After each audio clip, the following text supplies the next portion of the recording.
Selamat berjumpa kembali dengan saya, Dr. Tommy Setiawan. Topik yang akan saya bahas adalah Inflammatory Bowel Diseases, IBD, yaitu penyakit radang usus. Apa itu IBD? Inflammatory Bowel Diseases adalah penyakit radang usus, yakni peradangan kronis usus, Crohn's disease, dan ulcerative colitis. Gambar kiri, yang sebelah kiri adalah Crohn's disease, yang sebelah kanan adalah ulcerative colitis.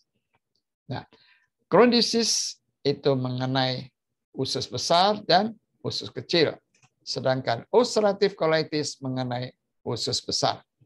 Nah, berikut ini akan saya bahas tentang satu, penyebab radang usus, kedua, gejala radang usus, ketiga, pemeriksaan radang usus, keempat, pengobatan radang usus, dan kelima adalah pencegahan radang usus.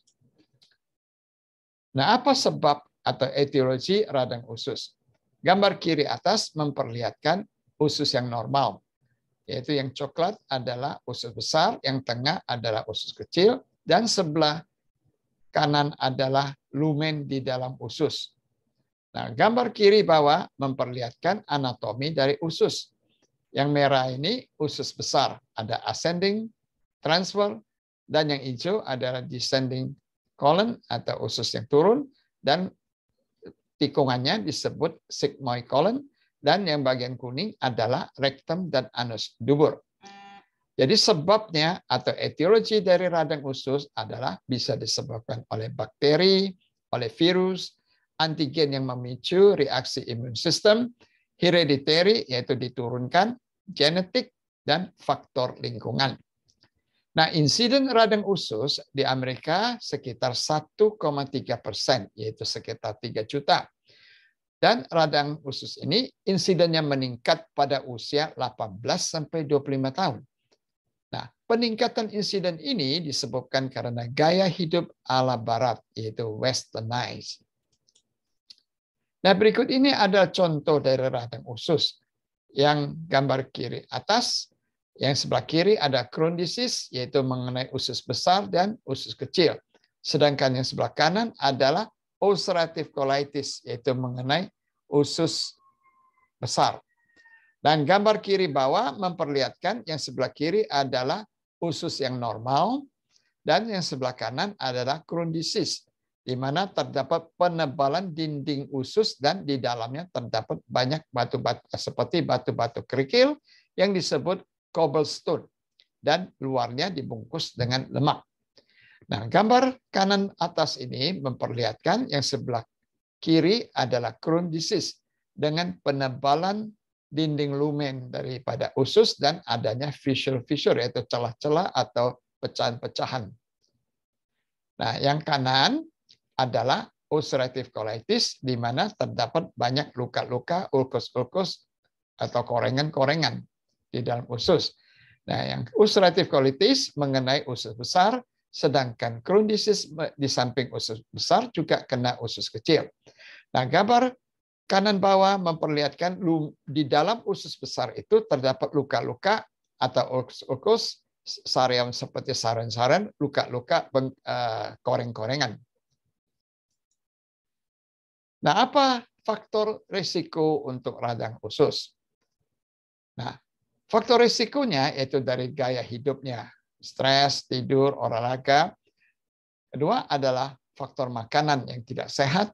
Ketiga, kebersihan. Keempat, merokok. Kelima, defisiensi dari vitamin. Keenam adalah karena obat-obatan, banyak makan obat-obatan atau side effect dari obat-obatan. Ketujuh adalah radang usus dan appendektomi. Kedelapan adalah genetik. Dari gennya, ke-9 adalah ketidakseimbangan mikroba. Nah, apa gejala radang usus? Yaitu gejala yang umum adalah sakit perut, mencret, diare.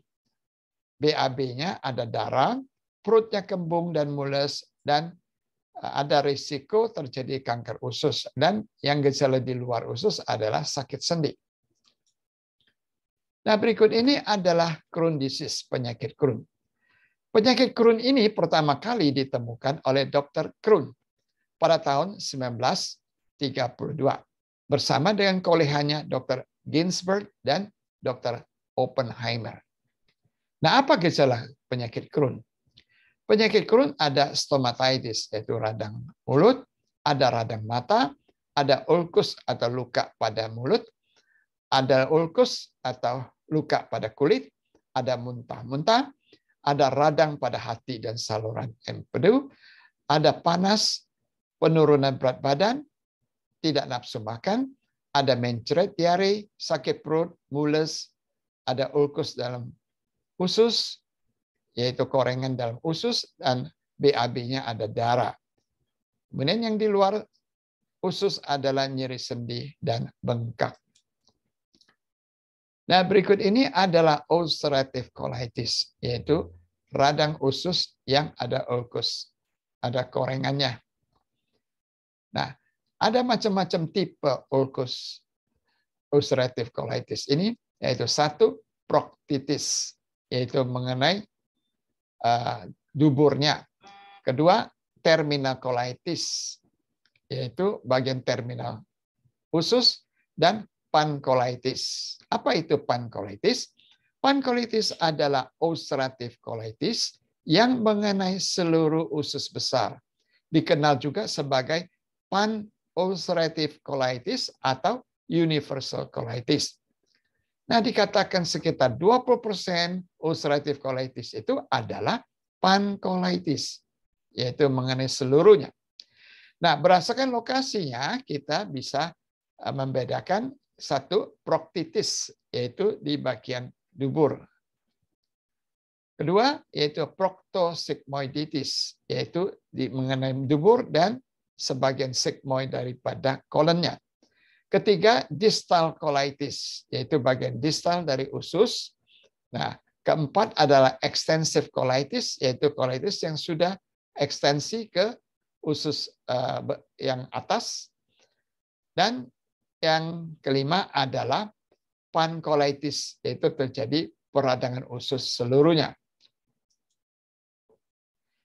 Nah, ulcerative colitis, ya, apa gejala ulcerative colitis? Yaitu radang usus yang ada ulkus, ada korengannya. Yaitu gejalanya bergantung pada lokasi dan level inflamasi. Pada umumnya ada diare, yaitu mencret, ada panas, ada sakit perut, BAB-nya, buang air besarnya, ada darah, ada mukus, lendir, ada malnutrisi, ada penurunan berat badan, dan berkali-kali beraknya. Nah, gejala lainnya bisa panas lebih dari 38 derajat Celcius atau 100,4 derajat Fahrenheit. Ada anemia, kurang darah, ada denyut jantung yang irregular, kulitnya pucat, lemah, dehidrasi, dan napas pendek. Nah, bagaimana pemeriksaan penyakit radang usus? Yaitu dengan kolonoskopi. Gambar kiri memperlihatkan kolonoskopinya. Itu caranya yaitu dengan endoskop masuk ke dalam usus besar dan dapat dilihat di monitornya. Pada kolonoskopi, di screening ada perdarahan, ada konstipasi, ada diare, berak yang berdarah, dan penurunan berat badan. Nah, pada kolonoskopi ini, gambar kiri bawah memperlihatkan adanya ulcerative colitis, yaitu adanya ulkus-ulkus atau korengan-korengan di dalam usus. Nah, gambar kanan bawah ini memperlihatkan dalam screening endoskopi, kolonoskopi, kita dapat melihat adanya ulcerative colitis, yaitu radang usus dengan ulkus, yaitu dengan korengan-korengannya.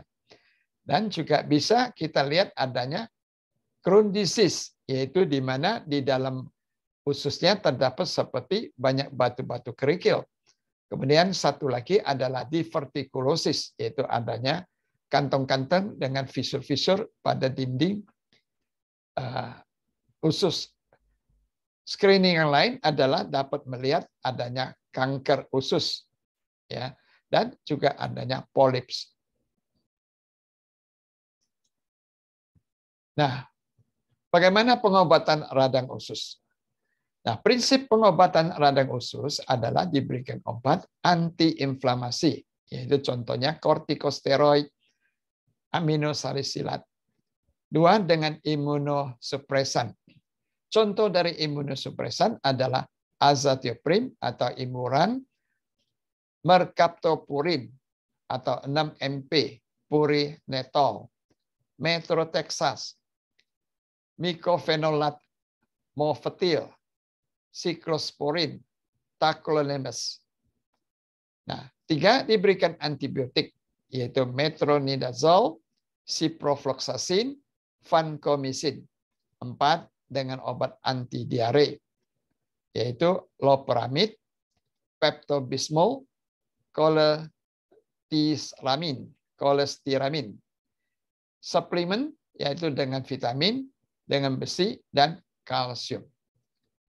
Nah, operasi pada kolonoskopi atau endoskopi ini, bila ada polips, bisa diangkat. Yaitu namanya polipektomi.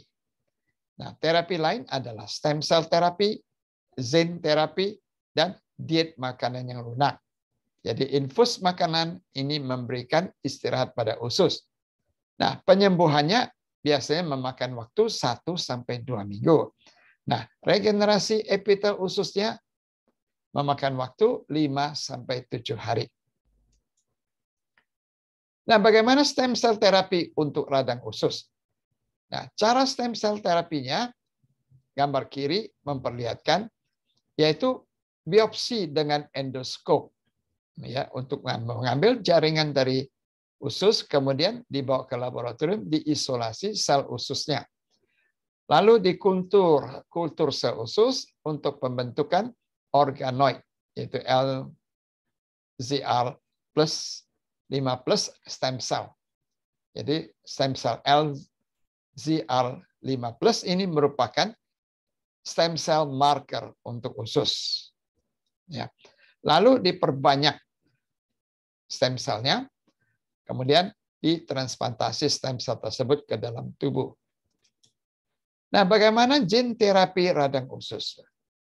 Gambar kiri atas memperlihatkan gene terapi untuk radang usus, yaitu memakai nanoparticle mediated gene therapy, yakni memakai asam nukleik dengan teknologi nanoteknologi, yaitu nanoparticle, dan ini mudah untuk mencapai target jaringan dalam usus. Nah, gunanya untuk manfaat untuk Crohn disease dan untuk ulcerative colitis. Nah, gambar kanan memperlihatkan zen dibantu dengan vektor untuk delivery masuk ke dalam tubuh. Nah, bagaimana cara pencegahan Crohn disease dan ulcerative colitis?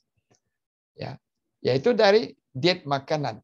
Sebelah kiri memperlihatkan makanan yang rekomendasi untuk Crohn disease, misalnya rice, roti putih, pisang, apple, olive oil, sweet potatoes, dan carrot. Nah, gambar kanan memperlihatkan makanan yang harus dihindari pada ulcerative colitis, misalnya krim dan pastry, jeruk-jeruk yang asam, minuman soda, alkohol, makanan yang pedas, stroberi, soya, teh, kopi, dan meat, daging, red meat. Nah, obat alternatif apa untuk radang usus? Ya, bisa diberikan herbal dan vitamin. Yaitu contohnya turmeric atau kurkumin, oregano, probiotik, herbal tea, green tea, dan vitamin D. Nah, gambar kiri memperlihatkan home remedies untuk ulcerative colitis, yaitu perobatan rumah untuk radang usus yang berulkus, yaitu diberikan ginger, fenugreek, curd, fish oil, coconut water, pomegranate juice, Indian gooseberry, dan banana. Nah, sebagai summary dan conclusion-nya, radang usus di Amerika sekitar 1,3%, yaitu sekitar 3 juta. Nah, insiden radang usus yang meningkat pada usia 18 sampai 25 tahun. Peningkatan insiden ini disebabkan karena gaya hidup ala barat, yaitu westernized. Nah, radang usus itu umumnya adalah Crohn's disease dan ulcerative colitis. Nah, stem cell terapi dan zinc terapi memberikan harapan untuk mengatasi remisi dari radang usus. Nah, makanan sehat untuk mencegah radang usus, istirahatnya cukup sekitar 6-8 jam per hari untuk kualitas tidur yang baik. Dan olahraga teratur yang murah adalah jalan kaki 30 menit per hari. Dan juga perhatikan kebersihan, hindari alkohol, hindari merokok, hindari stres, dan anxiety. Sekian, terima kasih, salam sehat, sampai jumpa lagi. Jangan lupa like, subscribe, dan membunyikan lonceng.